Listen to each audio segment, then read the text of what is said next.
오늘 우리가 함께 살펴볼 말씀은 세례 요한에 관한 말씀입니다. 이 본문의 말씀을 가지고 우리의 사명을 기억합시다 라는 제목으로 말씀을 전하려고 합니다. 우리가 사명에 대해서 생각할 때 세례 요한의 생애와 또 사역의 이 둘을 분리해서 생각할 수는 없습니다. 어쩌면 오늘 설교는 누구나 예상할 수 있는 것처럼 세례 요한처럼 살아갑시다 라는 제목 내용과 크게 다르지 않을지 모르겠습니다. 그가 어떻게 살아갔고 어떤 사역을 했습니까? 우리는 이 부분에 대해서 어쩌면 많이 들어왔고 또 성경을 통해서도 엿볼 수 있기 때문에 누구라도 쉽게 대답을 할 수 있겠죠. 이러한 세례 요한의 일생과 또 섬김의 사역은 오늘날까지도 수많은 성도들에게 귀감이 되고 있고 도전이 되고 또 인생의 목적이 되기도 합니다. 중요한 것은 세례 요한이 그의 일생 동안 자신이 받았던 사명을 늘 기억하고 그것을 위해서 열심히 달려갔던 모습을 우리가 볼 수가 있는데요. 이 사명이라는 것이 참 중요한 것 같습니다. 사전을 찾아보니까 사명이라는 단어의 의미는 맡겨진 임무 혹은 사신이나 사절이 받은 명령 등으로 설명을 하더라고요. 세례 요한은 자신에게 맡겨진 임무, 곧 주님의 길을 예비하는 것을 너무나 잘 알고 있었고 늘상 자신이 받았던 그 사명을 기억하였기 때문에 우리가 알다시피 광야에 외치는 자의 소리가 되어서 회개와 세례를 전파하였던 자이기도 했습니다. 그는 그의 평생 동안 단 하나의 목표, 그 사명을 기억하고 그것을 붙들며 달려갔던 자였죠. 오늘날 많은 사람들이 사명이라는 단어에 대해서 어떻게 생각할까요? 사명이라는 것은 어쩌면 목회자 혹은 선교사와 같은 특별한 사람들에게만 주어지는 것으로 생각할 수 있습니다. 그래서 사명이라는 것이 일반 성도들에게는 크게 와닿지 않는 것으로 오해하는 경우들도 있죠. 그러나 하나님께서 우리를 부르시고 이 자리로 세우신 것에는 분명한 목적이 있으십니다.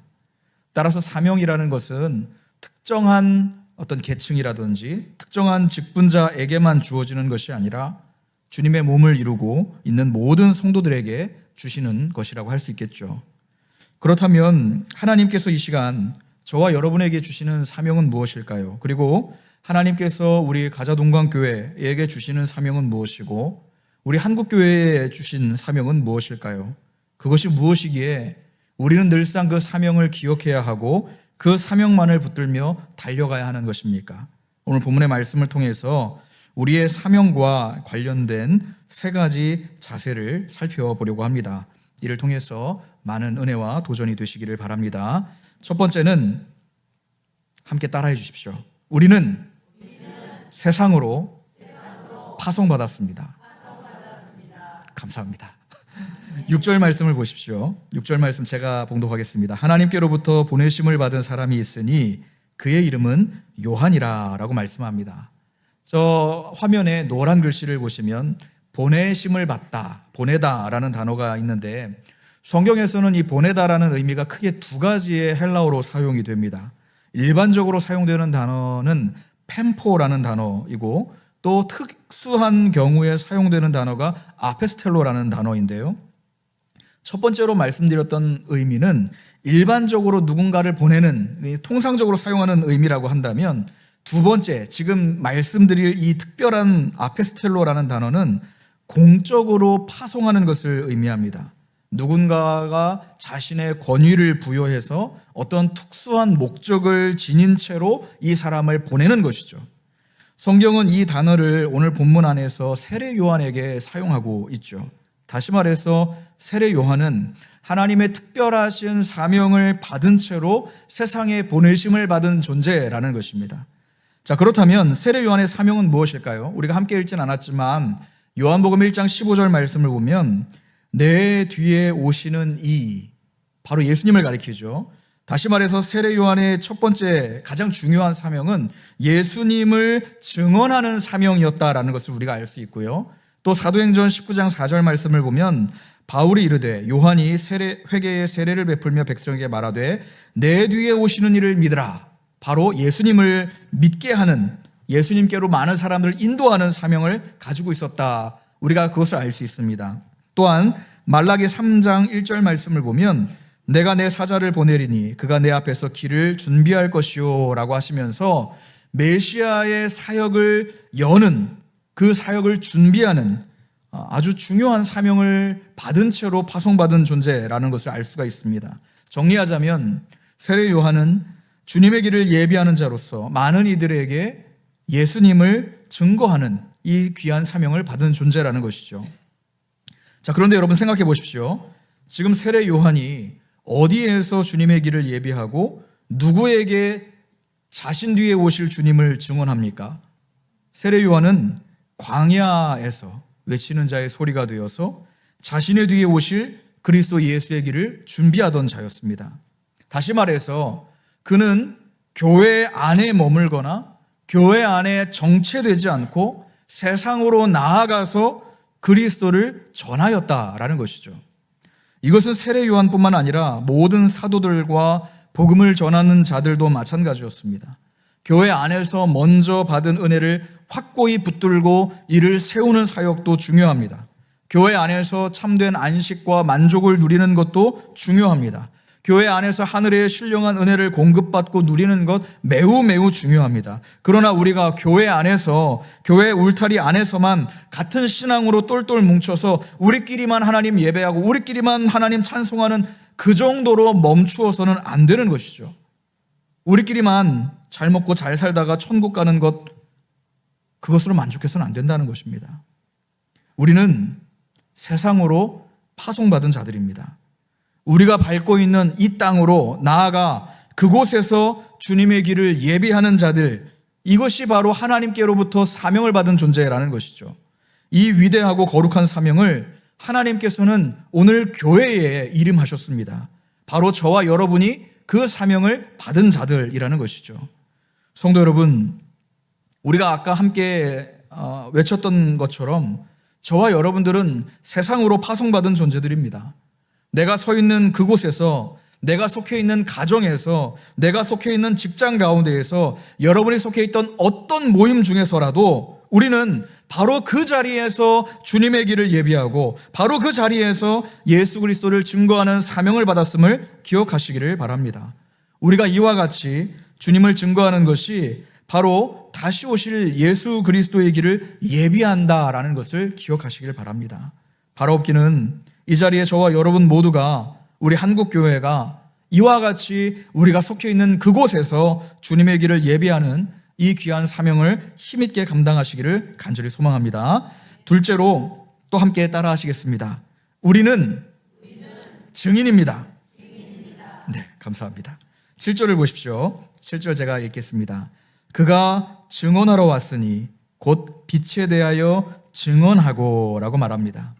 여기서 우리가 주목할 것이 증언하다라는 단어인데요. 이 헬라어로 마르티리아라는 단어는 1차적으로는 증언하다라는 의미를 가지고 있습니다.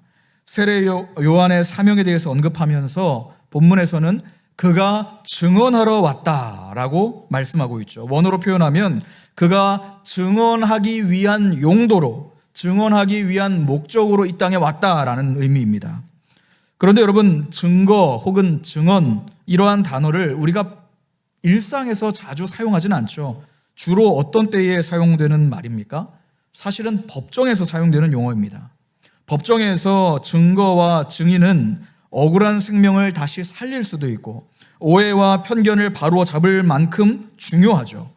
어떤 사건의 목격자는 자신이 목격한 그대로를 증언합니다. 이 증언은 단순하게 내가 목격하고 경험한 사실, 그것을 있는 그대로 전하는 것이죠. 만약에 증인이라고 하는 사람이 사실과 다르게 증언한다? 이 사람은 참 증인이라고 말할 수 없을 것입니다. 저와 여러분은 생명의 빛이신 주님을 경험한 자들입니다. 또한 하나님 아버지로부터 얼마나 이 측량할 수 없는 은혜를 입었는지를 경험하고 있는 사람들이죠. 그리고 하나님께서는 우리를 그 사랑의 증인으로서 세상에 파송하셨습니다.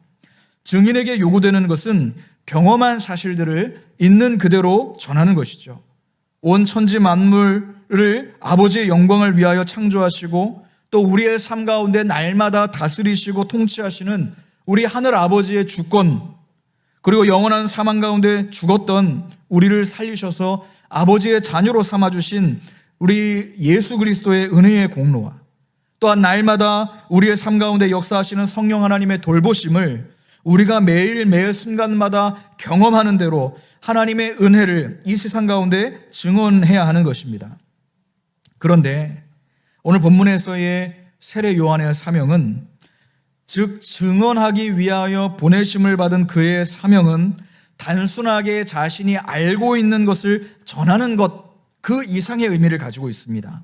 왜냐하면 아까 말씀드렸던 헬라어 마르투리아, 증언하다라는 단어에서 마르투스라는 단어가 만들어지게 되는데요, 헬라어 마르투스라는 단어의 의미는 순교자라는 의미를 가지고 있습니다.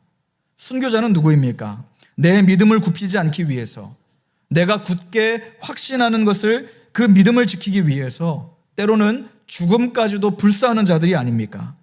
따라서 증언하다라는 단어가 갖고 있는 의미는 단지 내가 알고 있는 정보를 전달하는 것 차원이 아니라 내가 알고 경험한 것을 전달하기 위해서 희생과 심지어 죽음까지도 각오하다라는 의미가 내포되어 있는 것이죠. 정리하자면 그 빛에 대하여 증언하는 것이 세례 요한의 사명인데, 이것을 이루기 위해 자신의 생명까지도 내걸고 빛 대신 주님을 전했다라는 것입니다. 성도 여러분, 세례 요한만이 아니라 오늘 이 자리에 저와 여러분 모두가 이 빛을 증거하는 사명을 받았습니다. 여러분 믿으십니까? 하나님께서 이 자리에 앉아 계신 저와 여러분, 그리고 우리 교회가 주님의 증인으로서 이 지역 가운데 생명의 주님을 밝히 전하는 그 사명을 주셨습니다. 그런데 증인은 어떤 정보를 전달하는 역할, 그 정도만이 아니라 내가 알고 내가 경험한 바를 전하기 위해서 때로는 많은 희생을 감수해야 합니다. 때로는 손해도 감수해야 됩니다. 때로는 자신의 목숨까지도 내걸어야 하는 자들이 바로 증인입니다. 진노의 자녀에서 의의 자녀로 삼으신 주님께서 우리에게 맡기신 사명은 단순하게 우리가 알고 들어왔던 말씀을 그대로 읊조리는 것, 그 이상의 의미가 담겨 있다는 것을 기억해야 합니다. 우리가 세상 가운데 외치는 자의 소리가 되어서 예수님만이 그리스도이십니다, 그분만이 생명의 빛이 되십니다, 이것을 전할 뿐만 아니라 이것을 바르게 선포하기 위하여 때로는 손해를 감수해야 되고, 생명의 주 되시는 예수님을 전파하기 위하여 때로는 많은 수고와 희생까지도 감내해야 하며, 심지어 우리의 생명까지도 아낌없이 주님 앞에 올려드려야 하는 이 막대한 엄중한 사명이 여러분 각자, 그리고 우리 교회에 주어졌다라는 것입니다. 그런데 여러분 한번 생각해 봅시다. 우리에게 이와 같이 어찌 보면 무거울 수 있는 막중한 위대한 사명이 주어졌는데도 불구하고, 만약 전해야 하는 우리가 복음을 희미하게 알고 있다면 어떠할까요? 내가 만난 예수를 전해야 되는데 예수에 대해서 숱하게 듣기는 들어왔지만 내가 아직 그분과 어떤 인격적인 교제가 이루어지지 않은 상태라고 한다면 어떠할까요? 내가 하나님의 구원하시는 놀라운 은혜를 간접적으로만 경험했다면 어떨까요? 그런 상태에서 과연 여러분 복음을 담대하게 전할 수 있습니까? 분명하게 전달할 수 있습니까? 내가 예수를 확신 있게 전할 수 있겠습니까? 내가 그 놀라운 구원의 은혜를 담대하게 선포할 수 있을까요? 내가 희미하게 아는 복음을 위해서, 내가 만난 적도 없는 예수를 위해서, 내가 누리지도 못하는 구원의 은혜를 위해서 어찌 생명을 걸고 주님을 전할 수 있을까요? 내가 먼저 복음에 완전하게 사로잡혀서 복음에 대한 확신 가운데 있어야만 이 놀라운 복음의 능력이 다른 사람들에게 전달되는 것 아니겠습니까? 사도 바울 역시도 디모데에게 말합니다. 너는 배우고 확신한 일에 거하라 라고 말이죠. 시간이 흐르며 여러 가지 유혹과 시험들이 찾아오겠지만 배우고 읽고 들었던 복음의 말씀, 내 삶 가운데 매일 매 순간마다 부어지는 그 은혜의 말씀과 확신들 가운데에서 요동하지 말고 흔들리지 말고 계속해서 거하라는 것이에요. 성도 여러분, 이를 위해서 우리에게 필요한 것이 바로 은혜 아니겠습니까?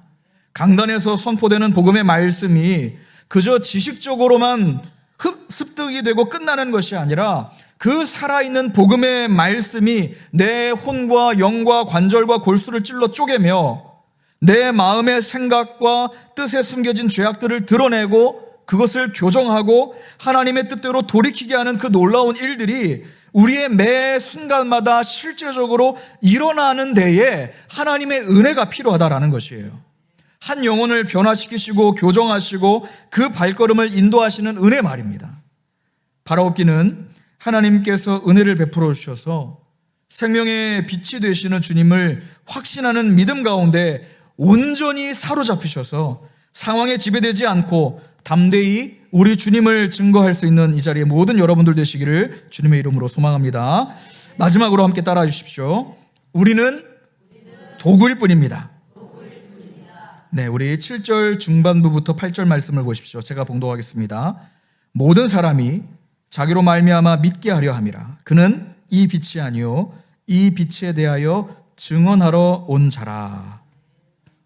지금 저 뒤에 화면에 보시면 그는 이 빛이 아니다라는 이 원어를 보면 결코 아니다. 그는 이 빛이 라고 말합니다.